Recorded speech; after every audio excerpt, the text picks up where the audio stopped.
It'd just be an extension of that nation. So maybe they would allow the leasing of facilities or the leasing of an area of land. This just wouldn't be in an ownership context.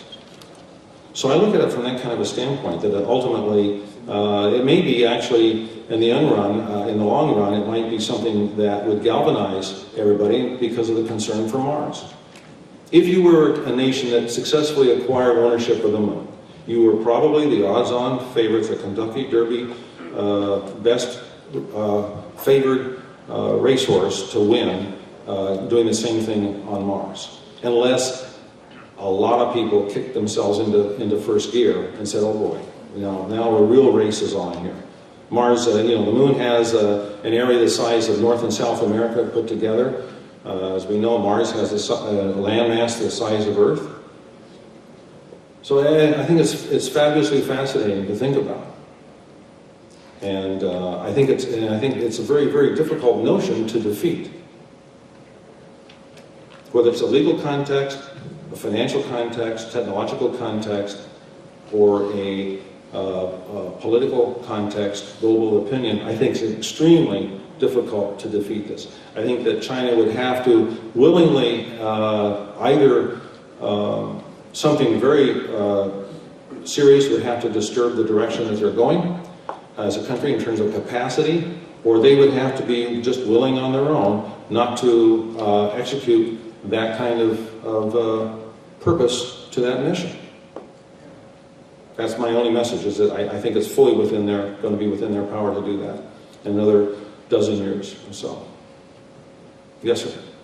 I had a question of curiosity. What action would you perceive to have, other than physically stepping foot on the moon, would they have to take to actually claim ownership? And then the second part of that, what would oblige us and the rest of the world to recognize that?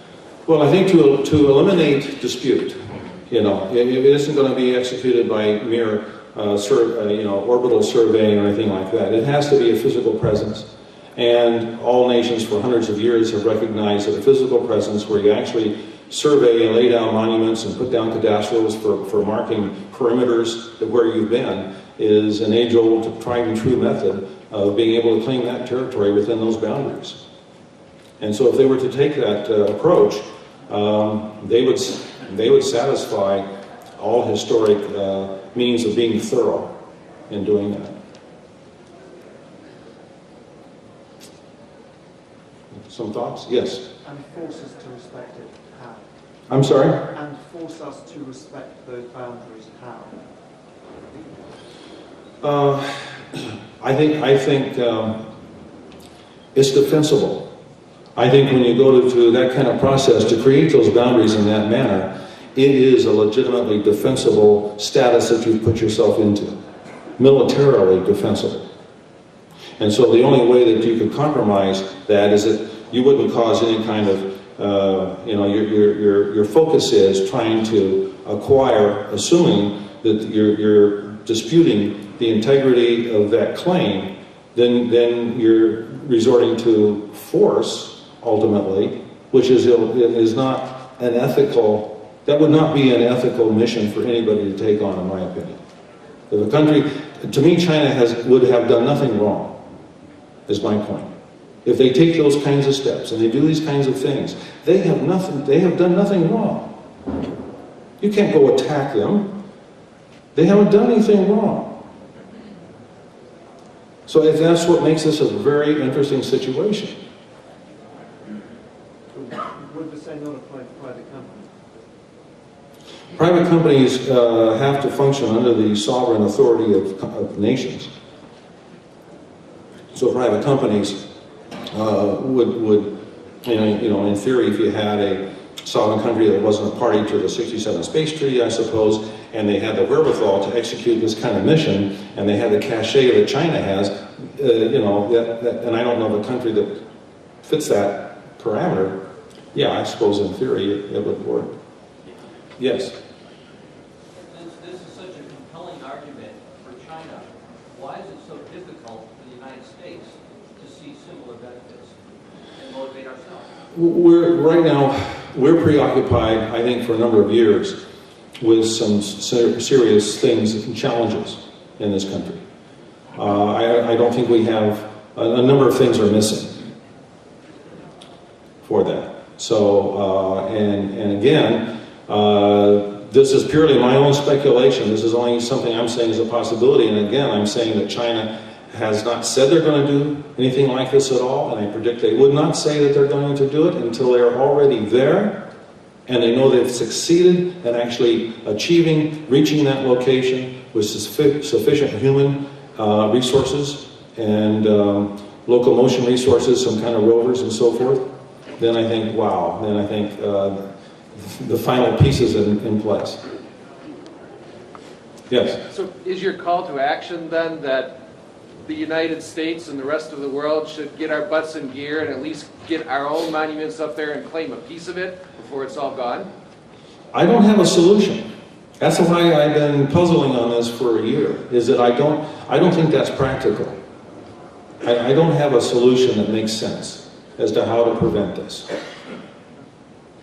Yes? Bob, if your base is up there and then the Chinese show up, does that change the equation at all? That's an interesting point. According to the treaty, you can have facilities that are even operated by military people. And of course, the treaty, let's understand, the treaty involves more than celestial bodies. It's also to reduce military presence in orbit and around the Earth and so forth and other places on the moon and so on. And we all know that actually, you're supposed to notify the United Nations body every time you send a satellite up that has some kind of military application. Do you think we do that all the time? I kind of hope we don't, right? And I'm sure other nations don't either. So I think we've actually violated that treaty a lot of times. I think a lot of folks have, in the true spirit of the law. But I think you could actually be kicked off. I would think if you were there as a member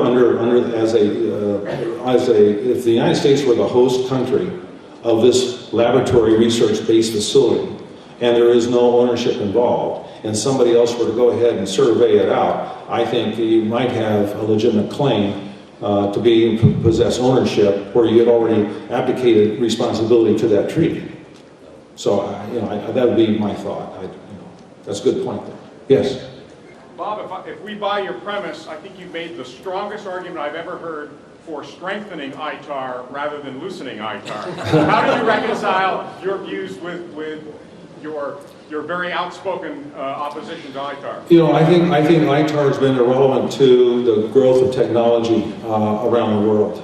In spite of ITAR, we have seen a proliferation of satellite development and construction. In '97, we not only possessed 100% of all commercial launches in this country, and now we're down to where maybe 5% commercial launches we execute out of this country.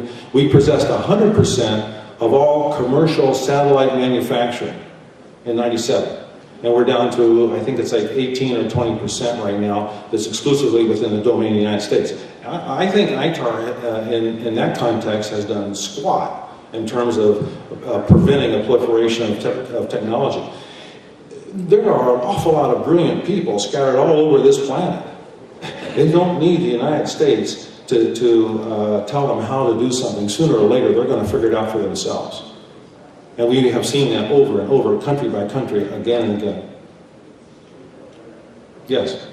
Is China a potential customer of Bigelow Aerospace? If we abide by the laws of this country, and we cannot approach China because they're not in a favored nation status just yet.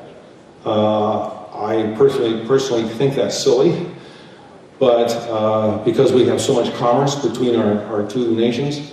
But we cannot solicit China as a potential customer until the United States were to say, we don't mind that you do that.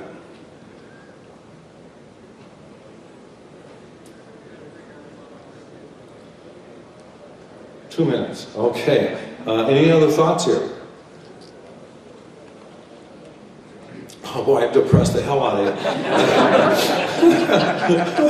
I really have been thinking, I don't want to end on a low note here, but I think that, you know, in the meanwhile, I see a lot of hope in what's going on. I really appreciated the administrator's talk today, and I have never heard him express, or NASA express officially, such a great, strong position for the partnership in between the commercial sector and NASA.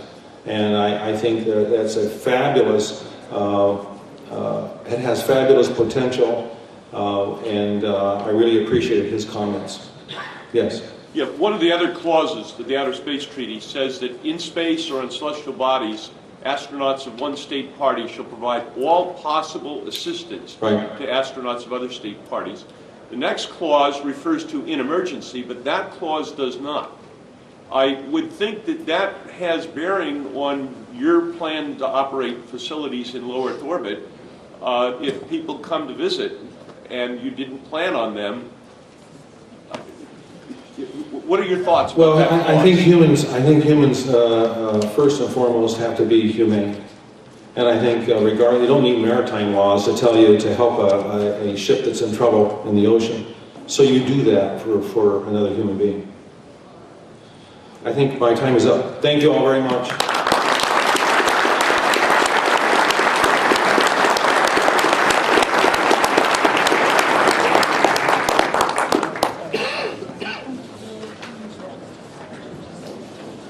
Thank you for that very thought-provoking talk. I really appreciate it. At this point, we're going to take a break and give people an opportunity to do some networking, and we'll reconvene parallel sessions at 11 o'clock, one in here and one next door.